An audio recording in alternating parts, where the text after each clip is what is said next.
বন্ধুরা, তোমাদের সবাইকে স্বাগতম। আজকে সকালটা একদম অন্যরকম ছিল আমার।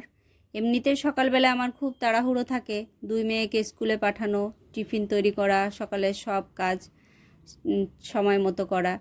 কিন্তু আজ যেন সব ঝামেলাগুলো একসাথে এসে হাজির হলো। সকালে উঠে প্রথমে রান্নার প্রস্তুতি নিচ্ছি, এমন সময় দেখি গ্যাস শেষ। একটা কাজ ঠিকমতো শেষ করতে পারছি না, তার মধ্যে আবার কারেন্ট চলে গেল।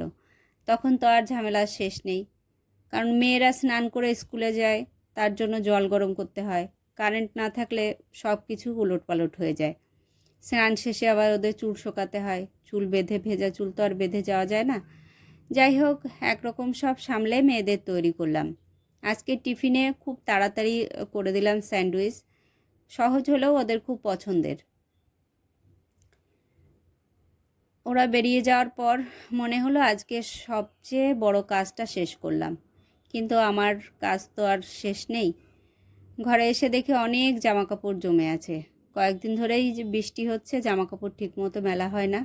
তাই ভাবলাম আজকে ব্যায়ামটা পরে করব, আগে জামাকাপড়টা ধুয়ে দিই। না হলে অনেক জামাকাপড় জমে যাবে, তখন মেলার জায়গাও প্রবলেম হবে, ধোয়াও কষ্ট হবে। যাই হোক, জামাকাপড় ধুতে ধুতে বুঝলাম শরীরটা আর চলছে না।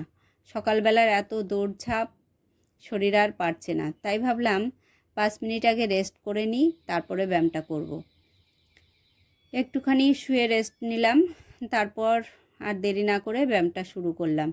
কারণ আমি মনে করি সংসারের হাজারো কাজের মধ্যেও নিজের শরীরের যত্ন নেওয়াটা খুব দরকার।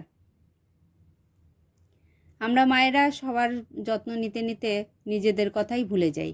কিন্তু আমরা যদি সুস্থ না থাকি, তাহলে পরিবারের সবার যত্ন কী করে নেব? এই ছিল আমার আজকের ব্যস্ত সকালের গল্প। তোমাদেরও কি এমন হয়? যখন খুব তাড়া থাকে, তখনই কি সব ঝামেলাগুলো এসে হাজির হয়?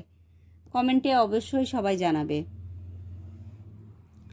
আর ভিডিওটা ভালো লাগলে লাইক, কমেন্ট, শেয়ার করে পাশে থেকো।